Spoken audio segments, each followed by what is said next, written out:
जय जगन्नाथ समस्त को अभिनंदन आउ शुभेच्छार वार्ता जणाई शुभकामना मनासिबा संगे संगे प्रभु निकट में सुख समृद्धि कामना करुछि।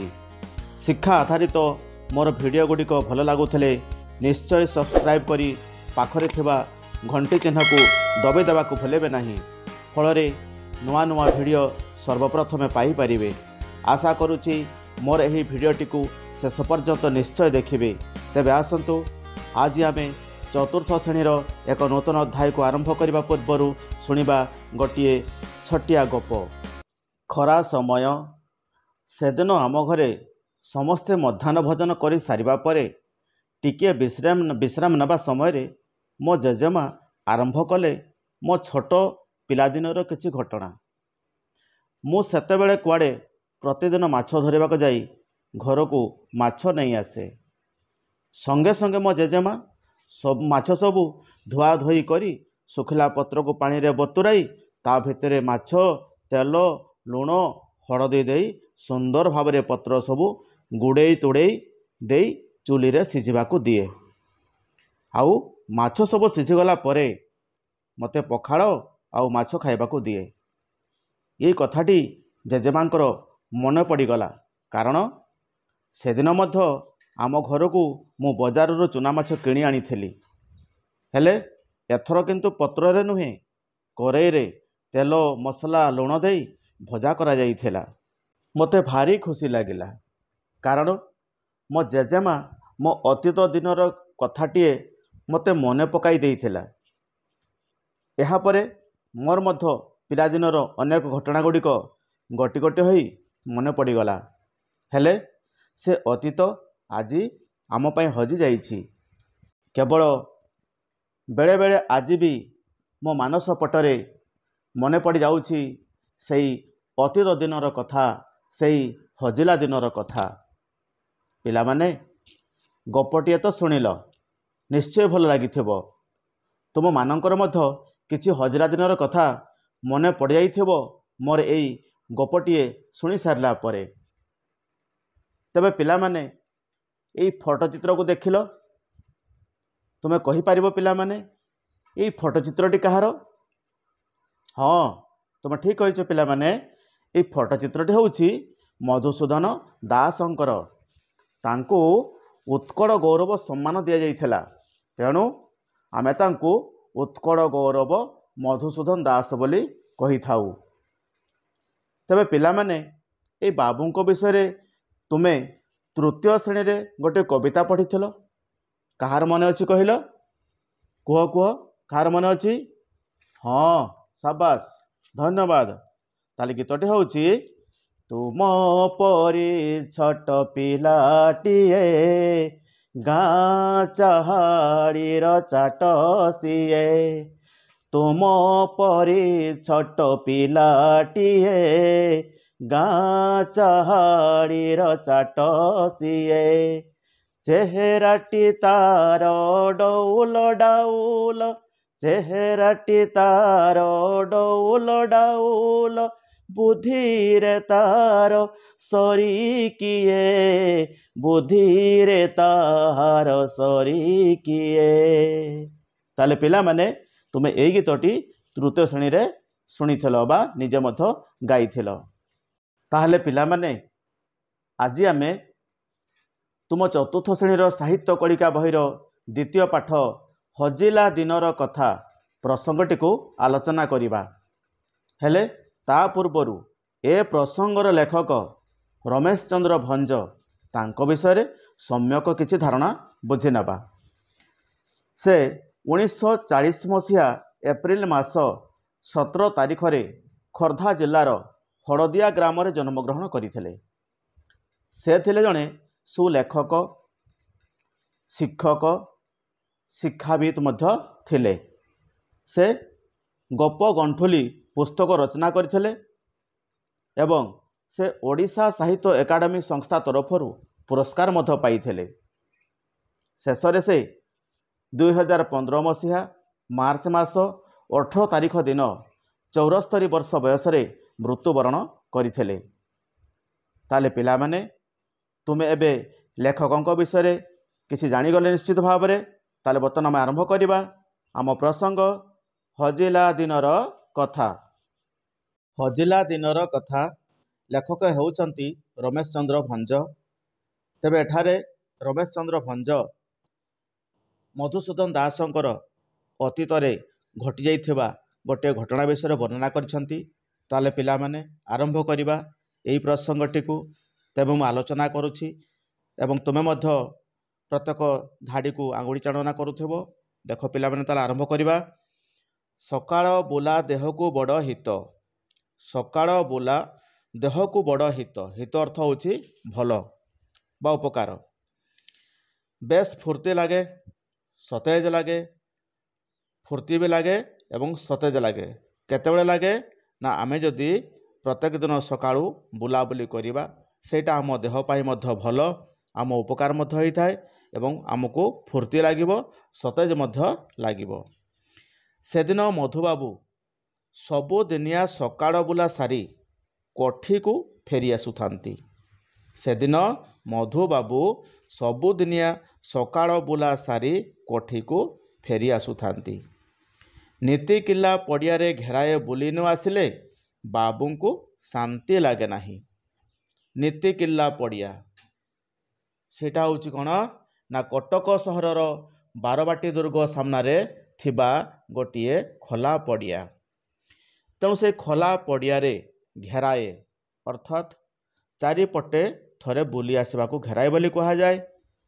तेणु मधुबाबू सही पड़ियार चारिपटे थरे घूरी न आसिले तांको शांति लागे नाही। बेड़े बेड़े बारबाटी कड़ देई महानदी कूड़े कूड़े थोड़ाए बाट चली जाती। बेड़े बेड़े बारबाटी कड़ देई, बारबाटी कहले कौन पिला माने ना एही स्थान कटक सहर रे महानदी कूड़े रे अवस्थित। यह पूरापूरी भांगी जाई पोती हो जाई पड़ीथिला। एबे खोला जाई माटी तड़ू अनेक पुराना जिनस उद्धार करा जाऊ अछि। तेणु से बारबाटी कड़ देई महानदी कूड़े कूड़े कूड़े कूड़े एठी कौन बुझिबा पिला माने जोड़ी शब्द बा जुग्म शब्द कहवा। सेहीपरि एठी अछि बेड़े बेड़े, बेड़े बेड़े कूड़े कूड़े एगुड़ाक हूँ तुमर जोड़ी शब्द बा जुग्म शब्द। थोड़ाए, थोड़ाए कहले कौन किछि बाट अल्प बाट। तेणु मधुबाबू बेड़े बेड़े बारबाटी कड़ देई महानदी कूड़े कूड़े थोड़ाए बाट चली जाती। हाथरे थाए सिंग बाड़ी। हाथरे कौन थाए पिला माने तांकर सिंग बाड़ी थाए। घर लेउटाणी मनटा टिके हालुका लगे। जेतले से घर को फेरती सेतले तांकर मनटा टिके हालुका लगे, खुशी लगे। सिंग बाड़ीटा हाथरे घुरु थाए। से हाथरे कौन रखुंती सिंग बाड़ी, ताकू हाथरे घुराई घुराई से घर को फेरुथांती। काली अंधारु से बाहरी जाती। काली अंधार कहले कौन पिला माने ना पाहांतिया सकाळ बा पाहांतिया प्रहरु से बाहरी जाती। ताको बुझेबा कौन काली अंधारु से बाहरी जाती। फेरु फेरु कौन खरा पड़ जाई थाए ताको फेरु फेरु विलंब हो जाए। फेरु फेरु अर्थ कौन ना फेरु फेरु हूँ एक जोड़ी शब्द। फेरु फेरु हूँ कौन जोड़ी शब्द। फेरु फेरु कौन खरा पड़ जाई थाए। सेदिन काहींकी केजाणी टिकिए सौड़ लेउटी आसी थांती। सौड़ अर्थ शीघ्र, लेउटी अर्थ फेरी आसीबा। सेदिन काहींकी केजाणी मधुबाबू टिके शीघ्र फेरी आसिले। हता भितरे पशु पशु आखिरे पड़िला। गिना, गड़ू, ठेकी, ढाल थुआ होइछि। हता भितरे पशु पशु, पशु पशु मत तुम जोड़ी शब्द हम। हता भितर अर्थ कौन? हता कहले पाचेरी भितर को तार जो बाउंड्री थिला से बाउंड्री भितर को बा हता भितर को से पशु पशु कौन देखिले? गिना, गड़ू, ठेकी, ढाल थुआ होइथिबार से देखिले। कोतरा कस्ता पिंधा स्त्री लोक केतोटी अपेक्षा करी ठिया होइछंती। कोतरा, कोतरा अर्थ होची मड़िया बा मईड़ा। मईड़ा, मईड़ा लुगापटा पिंधि किछि स्त्री लोक अपेक्षा करिछंती। सेमानंको काखरे कुनी कुनी छुआ। कुनी कुनी मध्य एक जोड़ी शब्द। कुनी कुनी अर्थ होची कोन? छोट छोट। ବାବୁଙ୍କୁ ଦେଖି ସଭିଏଁ ଶଙ୍କି ଗଲେ। ବାବୁଙ୍କୁ ଦେଖି ସମସ୍ତେ ଶଙ୍କି ଗଲେ ଅର୍ଥ ଶଙ୍କି ଯିବା ଅର୍ଥ ହେଉଛି ଭୟ ପାଇଯିବା, ଡରିଗଲେ। ବାବୁଙ୍କୁ ଦେଖି ସେମାନେ ଡରିଗଲେ।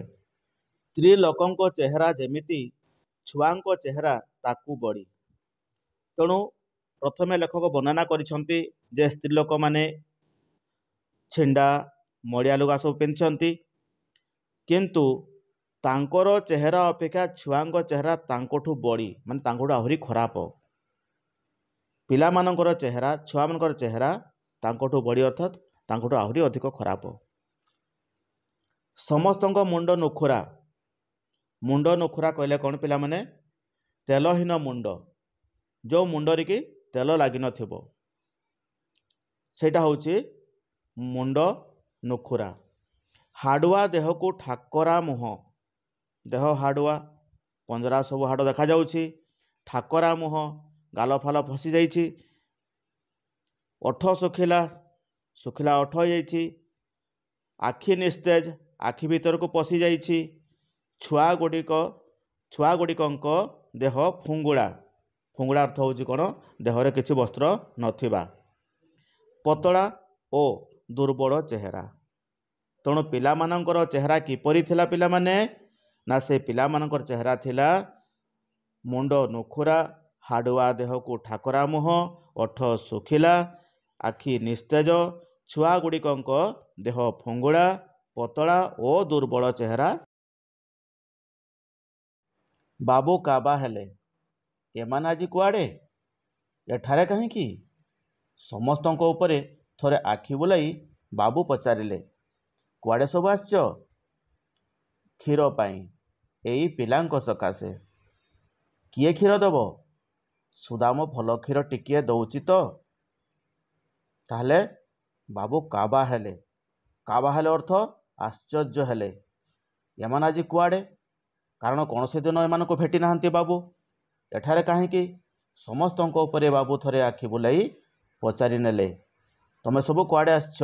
ସେମାନେ ଉତ୍ତର ଦେଲେ, କ୍ଷୀର ପାଇଁ, ଏଇ ପିଲାଙ୍କ ସକାଶେ, ଏଇ ପିଲାଙ୍କ ପାଇଁ ଆମେ କ୍ଷୀର ନେବା ପାଇଁ ଆସିଛୁ ବୋଲି ସେ ସ୍ତ୍ରୀ ଲୋକମାନେ ଉତ୍ତର ଦେଲେ।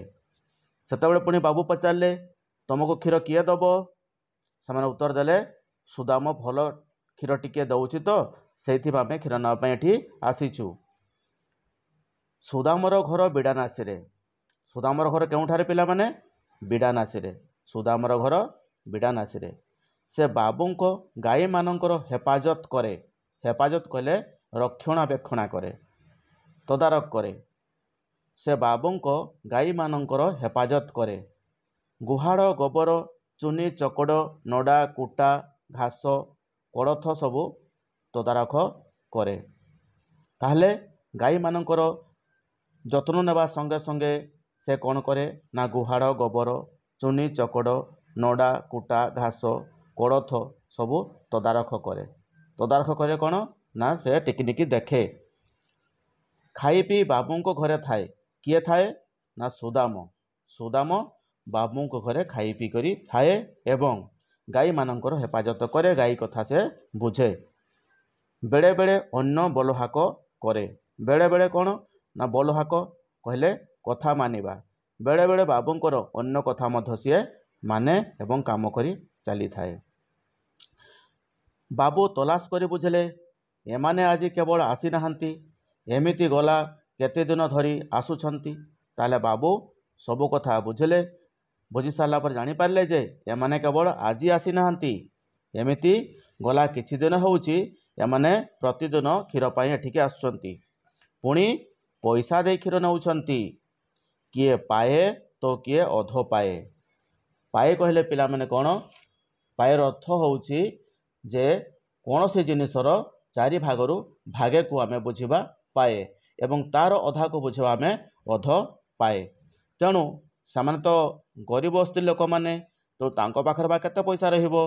ତେଣୁକରି ସେମାନେ କ'ଣ କରୁଛନ୍ତି? ନା ତାଙ୍କର ଛୁଆମାନଙ୍କ ପାଇଁ କିଏ ପାଏ ନେଉଛି ତ ପୁଣି କିଏ ଅଧ ପାଏ କ୍ଷୀର ସୁଦାମ ବାବୁଙ୍କ ପାଖରୁ ନେଉଛନ୍ତି।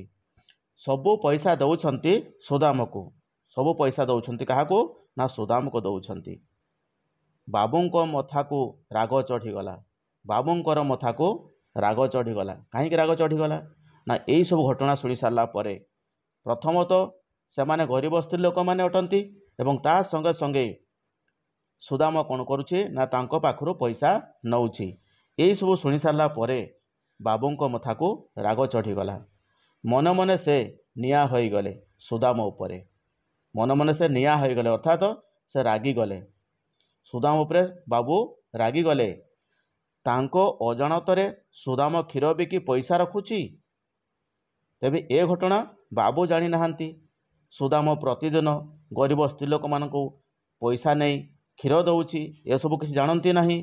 तेणु से कहउचंती जे तांको अजाणतरे सुदाम क्षीर बिकी पैसा रखुची, आज सुदाम घरु विदा हब।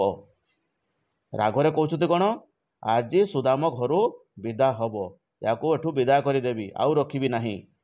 हेले सुदाम तो सेपरी लोक नुहे, एते दिन धरी रहिलाणी। पुणी भावुंट बाबू कहीं किंतु सुदाम तो एपरी लोक नुहंती, ए प्रकार व्यवहार तो मुझे पाखु पाई ना। बाबूंकर लोक चिन्हबार तेबे कौन एते भूल रहीगला। पुणी से निजको निज प्रश्न करुँचे सुदाम तो मो पाखे बहुत दिन तो रहीगले किंतु मु ताको कौन चिन्हबार भूल हो।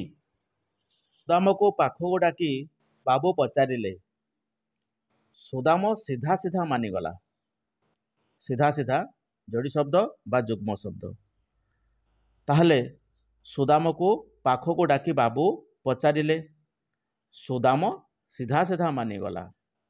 सीए काहींकी लुचाइब, कठी खर्च बाद क्षीर ढेर बड़का होउछि, से क्षीर आउ कौन हब, तेणु से क्षीर बिकी दउछि। सेही पैसारे गाईंक पाई चुनी चोकड़ पिड़िया नड़ापाड़ किणी खाइबाको दउछि। तेणु जेतेबेले सुदाम को पाखक डाकी बाबू पचारे सेतेबेले सुदाम सीधा सीधा सब कथा मानिगला। आउ सीए काहींके लुचेइब, कठी खर्च बाद हवा परे क्षीर तांकर ढेर बढ़ी जाउथला, आउ से क्षीर कौन बा हब, तेणु से बिकी दउथले। आउ सेई कथाटा ही मधुबाबू को सत कथा खोलिक कहीदेले। से ही पैसा पुणी कौन करते सीए ना गाई चुनी चोकड़ पिड़िया नड़ापाड़ किणी गाई मान खावाई दौले। से तो निहाती भल कम करुले, तेणु डरवा कहीं। ए सबू शुणी गर्जी उठिले बाबू, ए सबू शुणी गर्जी उठिले बाबू। होइरे मधुदास शेष को क्षीर बिकिब, छी छी, ता पुणी ए गरीब लोक गुड़ा लोके शुणिले कौन कहिबे। गाईंकर जदि दानार अभाव होउछि मते जणाइलु नाही, खाइबाकू देई न पारिले मधुदास गोटी गोटी करी सबु गाई बिकेदब सिना, क्षीर बिकी पारिब नाही। अभाव भितर उत्कल ट्यानेरी जोता कारखानाटा नीलाम होईगला। ता देह सहिला, तथापि मधुदास तलकू खसी जाई नाही। ना ता होई पारिब नाही। काली ठारू क्षीर मागणा दियाजिब। गाई दुहाण थिबा पर्यंत कोठी खर्चरू काटी एही छुआ मानंकु क्षीर दियाजिब। एई कथाटी मधुबाबू कहिले। जेतेबेले सुदाम पाखरु सबु सत कथा शुणिले सेतेबेले से रागरे गर्जी उठिले। आउ कौन कहिले, होइरे मधुदास शेषकू क्षीर बिकिब, छी छी, ता पुणी ए गरीब लोक गुड़ांकू लोके शुणिले कौन कहिबे। निजको से लज्जाबोध करुले, कारण मधुबाबू जड़े बहुत बड़ लोक थे, नामी दामी लोक थे, जनाशुना लोक थे। तेणु गरीब लोक मानू क्षीर देवा कथाटा जदि लोक मैंने शुणती पुणी टंका नहीं बा पैसा नहीं क्षीर बिकुंट बोली जानीपारे, ताहले मधुदासंकर इज्जत रहिब। तो से निजको लज्जाबोध करुले एवं एपरी से रागरे कहूले। पुणी कौन कहते, गाईंकर जदि दानार अभाव होउछि मते जणाइलुनि काहींकी, मते जणाई थांतु। गाई खाइबा कथा जदि सर्ट है कमिगला ताहले मु देई थांती, मु खाइबा पे देई थांती, बा मु कोनी पैसा पाई किणी आनी देई थांती। खाइबाकू देई न पारले मधुदास गटी गटी करी सबु गाई बिकिदब सिना, क्षीर बिकी पारिब नाही। पुणी कौन कहउछंती जे जदि मु गाई रखिछि गोटी गोटी गाईंकर जदि खाइबार देई पारिबि नाही ताहले समस्तଙ୍କୁ मु बिक्री करदेबी, तथापि गरीब लोक मानंकु पाखर पैसा नहीं मु क्षीर बिक्री करि पारिबि नाही। अभाव भितरे उत्कल टानेरी जोता कारखाना नीलाम होईगला। ता देह सहिला। ता भितरे गोटे घटना घटी थला जे तांकर गोटे उत्कल टैनरी जोता कारखाना थिला एवं ता मध्यरे कौन थिला ना सेगुड़ाक निलाम हो जाइथिला। सेतेबेले तांको देह सही थिला तथापि मधुदास तलको खसी जाई नाही ना ता होई पारिबो नाही। मधुदास कहउछंती आउ हेई पारिबो नाही। काली ठारो क्षीर ए जो कुनी कुनी पिला माननकु गरीब पिला माननकु मागणारे दिया जीवो तांको पाखरु आउ गोटे पैसा मथ निया जीवो नाही। गाई दुहाण पर्यंत केते पर्यंत गाई क्षीर देउथिबा पर्यंत कठी खर्चरू काटी एही गरीब छुआ माननकु क्षीर दिया जीवो बोली मधुबाबू सुदाम को कहीदेले। ओडिया मानकर दुर्दशा देखी जहाँकर प्राण सबुबेले कांदुथिला। दुर्दशा कहले होची दुख। से कौन केबे एभली क्षीर बिकी पारि थांते। तेणु ओडिया मानकर जो दुख कष्ट जंत्रणा देखी जार प्राण सबुबेले कांदुथिला सी कौन केबे ए गरीब गुरुबा लोक मानकु पैसा नहीं क्षीर बिक्री करि पारथांते। ये मधुदास किए से विषय में अधिक कहिबार आवश्यकता नहीं कारण से मधु बारिस्टर मिस्टर दास मधुबाबू भावे ओडिशा रे सबुठारे जनाशुना। ताहले ये मधुदास किए आमे से विषय में अधिक कहिबार आवश्यकता किछि नाही कारण से होउछंती मधु बारिस्टर से होउछंती मिस्टर दास एवं मधुबाबू भावे सारा ओडिशा रे जनाशुना अटंती। एबे मध्य अनेक लोकंक मुहरु ढगटे शुणवाक मिले। कौन शुणवाक मिले ना ढगटे शुणवाक मिले। सेटा कौन पाठ पढ़ी कालिया घोड़े चढ़ी मधुबाबू संगे लढ़ी। पाठ पढ़ी कालिया घोड़े चढ़ी मधुबाबू संगे लढ़ी। तांको परि पढ़ुआ और लढ़ुआ मनीष सेतेबेले ओडिशा रे खूब कम थिले। रेभेन्सा कॉलेजिएट स्कूल रो प्रवेशिका परीक्षा रे पास करिबा परे प्रथमे कलिकता पढ़ा जाइथिले। सेठारे MA BL पास करथिले। तेबे मधुबाबू प्रथमे कौन करथिले ना रेभेन्सा कॉलेजिएट स्कूल रो प्रवेशिका परीक्षा कले कौन ना पूर्वरु जो मेट्रिकुलेशन परीक्षा होउथला ताकू आमे प्रवेशिका परीक्षा बोली कह जाउथला। तेणु से प्रवेशिका परीक्षा रे पास कर सारबा परे मधुबाबू कौन करथिले ना कलिकता पढ़ा जाइथिले एवं से कलिकता जाई सेठारु से MA BL पास करथिले। 1880 मसीह से कलिकता छाड़ी कटक चली आसीथिले। केबे से आसीथिले कटक को ना 1880 मसीह पहिले कटकर बिहारी बागरे रही अदालत रे वकिलाती आरंभ कले। पहिले कहले पूर्वरु प्रथमरु कटकर बिहारी बागरे रही से कौन कले ना अदालत रे वकिलाती आरंभ कले। परे मिशन रोड रे निज घर तोड़ी जीवनर शेष पर्यंत सेठारे रहिले एवं तापर पर से कौन कले ना मिशन रोड ठारे निज घर गोटे तैयारी कले एवं जीवन तमाम अर्थात जीवनर शेष पर्यंत से सेठारे रहिथिले। एबे तांकरी घरे शैलबाड़ा महिला कॉलेज ठिया होईछि। कौन ठिया होईछि वर्तमान शैलबाड़ा महिला कॉलेज टी सेठी रहिछि। सही हता भितरे मधुस्मृति नामक एक कोठरी अच्छी। कौन अच्छी पिला माने सेठी ना मधुस्मृति नामक एक कोठरी अच्छी। मधुबाबूंकर हाथबाड़ी पगड़ी चषमा जोता दसड़ा कहले पिला माने कौन दसड़ा अर्थ होची चदर साल इत्यादि सबो जिनिस सेठी साइता होई रहिछि। ताले सेठा हला हमर मधु स्मृति जोठारे कि मधुबाबूंकर व्यवहार्य जिनिस गुड़ाक साइती करी एपर्यंत रखा जाइछि। से कौन कौन व्यवहार करुथले ना हाथ बाड़ी पगड़ी चषमा जोता दसड़ा बा चदर साल इत्यादि व्यवहार करुथले। तेणु ताकू से मधुस्मृति घरे बा कोठरी ताकू साइती करी रखा जाइछि। 1905 मसीह मधुबाबू कॉलेज रे उत्कल टैनरी नाम रे गोटे विराट जोता कारखाना बसाइले। 1905 मसीह मधुबाबू कटक रे उत्कल टैनरी नाम रे गोटे विराट जोता कारखाना बसैथिले। ताले से केबे कटक रे उत्कल टैनरी कारखाना बसाइथिले 1905 1905 ମସିହାରେ କି कारखाना ବସାଇଥିଲେ ନା ବିରାଟ ବଡ଼ ଜୋତା कारखाना ବସାଇଥିଲେ। ସେହି कारखानाରେ ଗୋରୁ, ମଇଁଷି, ମେଣ୍ଢା, ଗଧି ଓ କୁମ୍ଭୀର ଚମଡ଼ାରୁ ଓଡ଼ିଆ କାରିଗରମାନେ ସୁନ୍ଦର ଓ ମଜବୁତ ଜୋତା ତିଆରି କରୁଥିଲେ। ତାହେଲେ ସେଇ ଯେଉଁ ଉତ୍କଳ ଟ୍ୟାନେରୀ कारखाना ଥିଲା ତାଙ୍କର ଜୋତା कारखाना, ସେ ଜୋତା कारखाନାରେ କ'ଣ କରାଯାଉଥିଲା ନା ଗୋରୁ, ମଇଁଷି, ମେଣ୍ଢା, ଗଧି ଓ କୁମ୍ଭୀର ଚମଡ଼ାରୁ ଓଡ଼ିଆ କାରିଗରମାନେ ସୁନ୍ଦର ସୁନ୍ଦର ବା ମଜବୁତ ଜୋତା ସବୁ ତିଆରି କରୁଥିଲେ। ଏହି ଜୋତା ବହୁତ ପରିମାଣରେ ବିଦେଶକୁ ଚାଲାଣ ହେଉଥିଲା। ବିଦେଶ ମାନେ ବାହାର ଦେଶକୁ ପଠାଇ ଦିଆଯାଉଥିଲା। ଦେଶ ବିଦେଶରେ ଜୋତା ପାଇଁ ଓଡ଼ିଶାର ଟେକ ଥିଲା। ଟେକ ଅର୍ଥ ସୁନାମ, ଭଲ ନାଁ ଥିଲା ଆମ ଓଡ଼ିଶାର।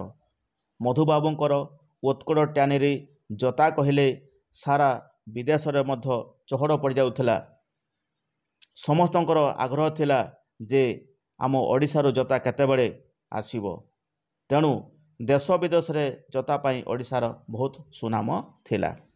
କାମରେ ଟିକିଏ ଖଇଚା ଦେଖିଲେ ମଧୁବାବୁ ବିଡ଼ା ବିଡ଼ା ଜୋତା ପଡ଼ି ଦେଉଥିଲେ। ବିଡ଼ା ବିଡ଼ା ଯୋଡ଼ି ଶବ୍ଦ। କିନ୍ତୁ ଯେଉଁ ଗୋରୁ, ମଇଁଷି, ମେଣ୍ଢା, ଗଧି, କୁମ୍ଭୀର ଚମଡ଼ାରୁ ଯେଉଁ ଜୋତା ତିଆରି ହେଉଥିଲା ଆମ କାରିଗର ମାନେ କରୁଥିଲେ। କିନ୍ତୁ ଯଦି ଜୋତା ତିଆରିରେ କିଛି ଅସୁବିଧା ଦେଖାଗଲା, ଖରାପ ଦେଖାଗଲା, ଖଇଚା ଅର୍ଥାତ୍ ଖରାପ ଦେଖାଗଲା, ତେବେ ମଧୁବାବୁ କ'ଣ କରୁଥିଲେ ନା ବିଡ଼ା ବିଡ଼ା ଜୋତା ପଡ଼ି ଦେଉଥିଲେ।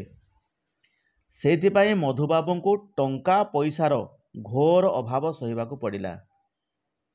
ତାହେଲେ ମଧୁବାବୁଙ୍କୁ ଘୋର ଅଭାବ ସହିବାକୁ ପଡ଼ିଲା। କାହିଁକି ନା କାରିଗରମାନଙ୍କର ଜୋତା ତିଆରି କରିବାରେ ଯଦି କିଛି ଭୁଲ ତ୍ରୁଟି ରହିଗଲା ତାହେଲେ ସେ ବିଡ଼ା ବିଡ଼ା ଜୋତା ପଡ଼ି ଦେଉଥିଲେ। ତେଣୁ ସେଇ ଜୋତା ଗୁଡ଼ିକ ବିଦେଶକୁ ବିକ୍ରି ପାଇଁ ଯାଇପାରୁନଥିଲା, ଟଙ୍କା ଆସିପାରୁନଥିଲା।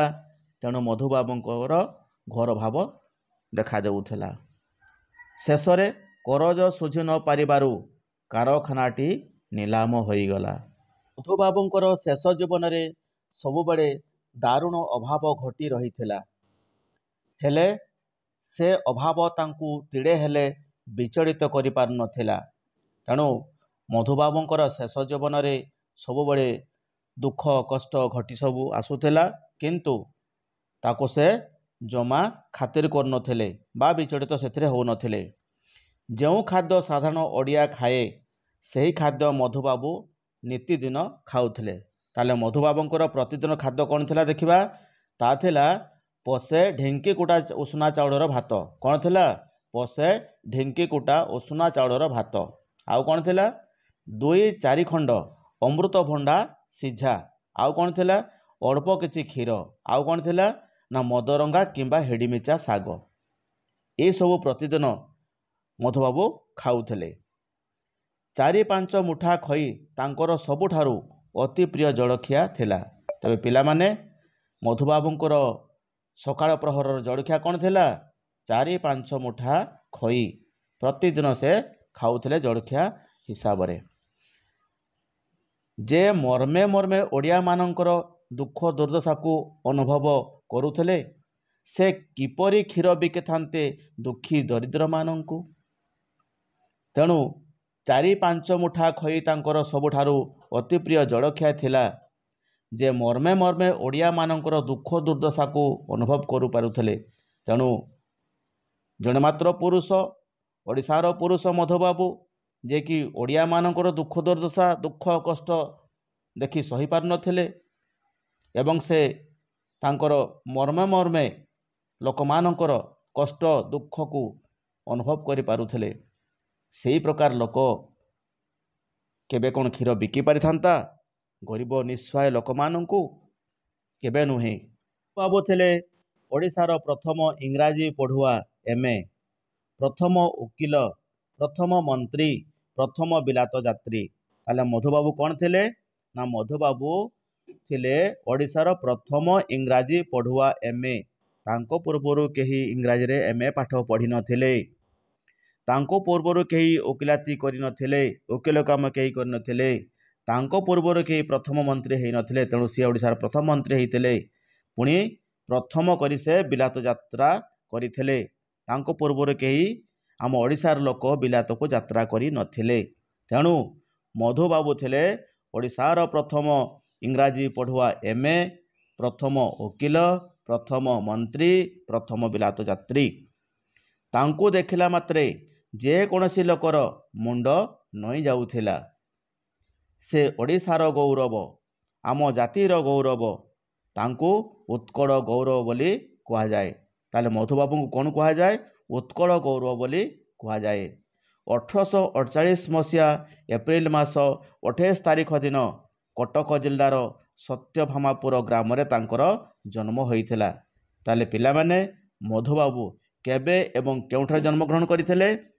1848 मसीहा एप्रिल मास 28 तारिख दिन कटक जिल्लार सत्यभामापुर ग्राम रे से जन्म ग्रहण करथिले एवं 1934 मसीहा फेब्रुआरी मास 4 तारिख दिन कटक रे तांकर मृत्यु होइथिला। तेबे एठी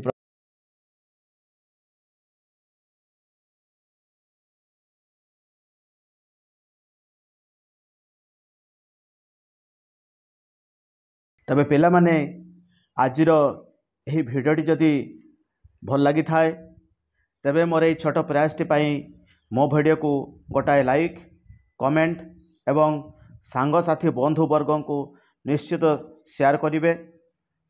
यार अभ्यास बा प्रश्नावली कार्यक्रम परवर्ती भिडियो रे पाई पारिबे। आज पाई रहूछि। धन्यवाद। जय हिंद, जय भारत, जय शिक्षा।